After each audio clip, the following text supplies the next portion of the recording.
Dahil sa masamang panahon, suspendido ngayong araw ang klase sa Maynila. Kaninang hapon, mas lumakas ang bagyong Karina. Hanggang sa ngayon ay meron pa rin daw mga residente na natrap dun sa kanilang mga bahay malapit sa ilog. Dineklara na po ngayong hapon na isailalim sa state of calamity ang buong National Capital Region.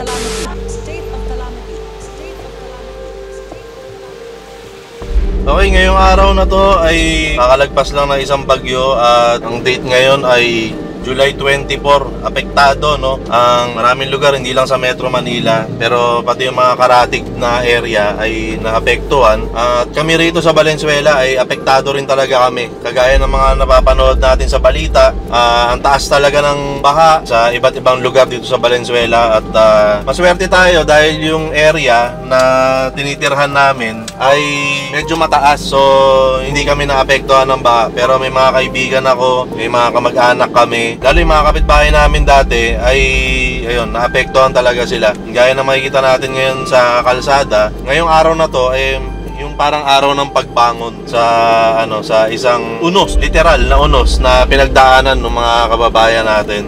So nakakatuwa kasi sa kabila ng hirap, sa kabila ng mga pinagdaanan nating pagsubok, nakikita natin kahit sa social media, no, yung bayanihan, yung simpleng pag-share lang ng mga number o mga hotline na dapat mong tawagan, malaking tulong na yon. Okay, tapos yung mga nagpapa-rescue na hindi makatawag, sa social media rin natin nakikita. So kumbaga nagagamit ng tama yung social media sa ganitong panahon. Ayan. Pero kumbaga yun nga, bukod sa pagtutulungan at pag-share ng mga impormasyon na kailangan nating malaman sa social media, yung pagiging good vibes ng mga Pinoy, no, kitang-kita pa rin natin yung ugali nating mga Pilipino na kahit na anong problema pa yung pagdaanan natin, kaya nating lagpasan ng nakatawa. Malaking bagay yun sa pagbangon, malaking bagay yun sa pag-ahon. So ngayon ay drive lang tayo, drive around lang.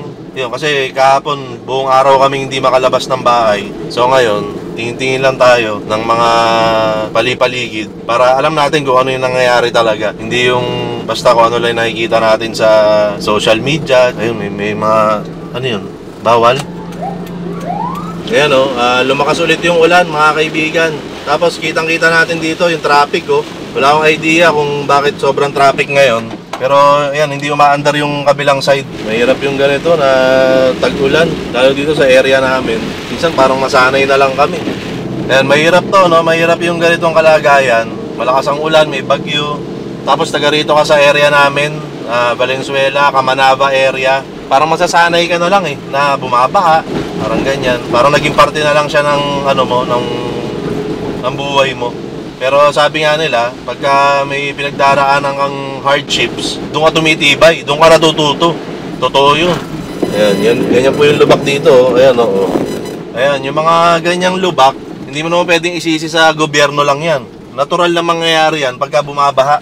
Parang natutungkab yung kalsada, yung asfalto. Yan po, kung normal yun. Pati sa mga ibang lugar na binabaha talaga, nakikita ko yun. Pagka humupa yung baha, yung mga asfalto, yung mga sementadong kalsada, parang natutungkab sila, nagiging craters. Hindi pa naman ako sanay sa mga butas-butas. Nakadiri kaya yun, mga butas-butas na ganyan. Sanay ako sa mga makikinis, smooth, yan, ganyan. Hindi, pero kidding aside, ayan, parte yan, no? Parte yan ng buhay namin. Titingin ka na lang sa sa bright side. Diyan talaga masusubok yung tibay ng isang tao. Well, hindi lang naman sa ganyan. Pero kumbaga, itong nadadaanan natin na to, kalingkingan pa lang to nung mga totoong kwento na hindi natin nakikita sa totoong buhay.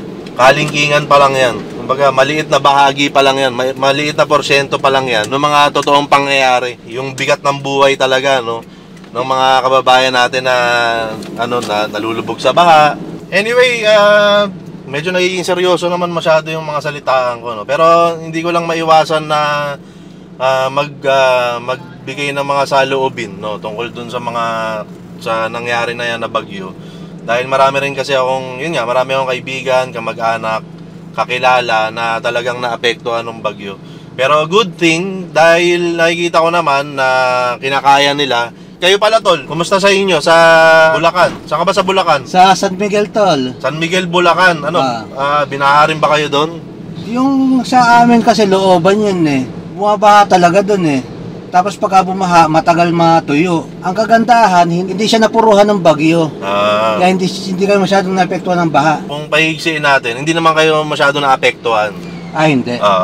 Mainam naman kung gano'n. Gano'n naman tayo mga tao eh. Parang nature na ng tao yun na gumawa ng paraan para makasurvive. At syempre, huwag natin kalimutan yung panalangin dahil yun lang naman talaga ang hugutan natin ng lakas. At bukod sa panalangin, ang hugutan pa natin ng lakas ay pagkain. Di ba? Pagkain. At isa yan, no? Isa yan sa mga masarap gawin pagka ganitong panahon na medyo maulan, makulimlim, medyo malamig ang klima. Ayan, masarap kumain, di ba? Parang yung t-shirt pala ng aprobado yun, tol, no? Masarap kumain.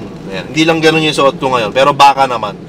Ayan. May kinalaman din naman to sa gusto kong kainin ngayon. Ikaw ba, tol, pag umuulan, masarap din bang kumain? Oo. Syempre. Masarap talagang kumain pag umuulan, tol. Sabaw. Yan. Ngayon, tol, nasa biyahe tayo kasi wala kang idea kung saan tayo pupunta. Di ba? Ano yung nai-imagine mo na parang sarap kumain ng ganyan pagka ganitong panahon? Alam mo tol, pag ganitong panahon, kahit goto o sopas, talagang masarap yan. Yan, nabanggit mo yung goto. Nabanggit mo yung goto? Dahil gusto mong kumain ng goto, di tayo kakain ng goto. Alam mo naman ako, tol, kung ano yung gusto mo, yun yung hindi ko ibibigay. Ayan, tol, kita mo, ang daming nakapark sa kalsada na to. Ibig sabihin, nilabas nila yung mga sasakyan nila yan kasi safe dito. Hindi naman masyadong napaparkingan tong area na to eh. Di ba? So, sabihin, marami talaga tayong mga kababayan na naapektuhan. Tingnan mo, nakatali pa yung sasakyan nila, oh. Nakatali nga. Kasi lumulubog, baka ano rin eh. So, yun nga. Kanya-kanya lang tayo ng bit-bit, no? Kapit lang tayo, laban lang. Makakaraos din tayo. Mabalik tayo rin sa ano. Gusto mo nang ano? Goto! Goto gusto mo, di ba? Eto na, papakita ko na sa'yo, tol, kung saan tayo kakain. Ready ka na ba? Tol. Ready na, eto na. Tol, saan tayo kakain? Hindi tayo pwedeng dumiretso, tol. Baha, ayun, O nga, no, lalim.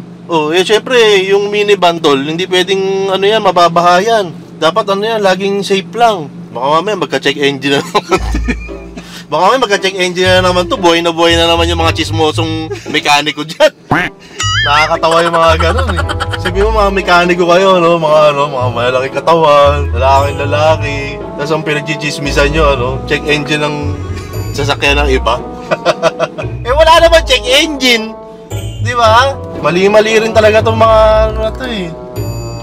Nakakatawa yung ganun, tol. Sabi mo mekaniko ka. Anong trabaho ng mekaniko? Gumawa ng sasakyan. Gumagawa ng sasakyan, di ba? Imbis na gumawa, ang ginawa nila, siniraan yung sasakyan. What? May check engine daw, wala naman. Anyway, moving on. Hanap tayo na ibang makakainan, tol. Dahil kanina gayon tayo kay Kuya Bob. Hindi lang natin nakunan pero sarado. Tapos ngayon lalabas tayo dito dapat sa may dalandanan, sa may MacArthur. Pero yun nga, baha. So hanap tayo na iba pang makakainan, tol. Ang hirap humanap ng makakainan. Pero kailangan natin kumain. Dahil yun nga, masarap kumain pagka ganito yung panahon. Tsaka nagugutom na ako eh. Hanap tayo pagkain.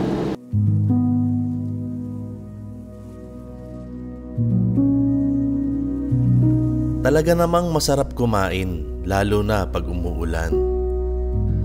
Pero naisip mo ba na simpleng ulam lang naman yan? Yan din naman yung kinakain mo pag hindi umuulan. Pero bakit mas sumasarap to tuwing umuulan? Ang sikreto dyan, pag tag-ulan kasi, palagi kang may kasabay kumain. Palagi kang may kasama sa bahay. Yun yung sikretong rekado para mas sumarap ang pagkain. Yung kasabay mo ang pamilya mo. Sila yung kadalasang nandyan tuwing malungkot ka. At sila din yung dahilan kung bakit sumasaya tayo. Hindi kailangang maging kamag-anak o kaparehas mo ng apelyido para lang matawag mo silang pamilya. Ang kailangan lang ay at home at panatag ka kapag nandyan sila. At kaya naman ang sarap ng kain nila dyan, libre kasi. Ako nagbayad eh. Pambihira eh. Binagyo na ako, napagastos pa eh. Ha?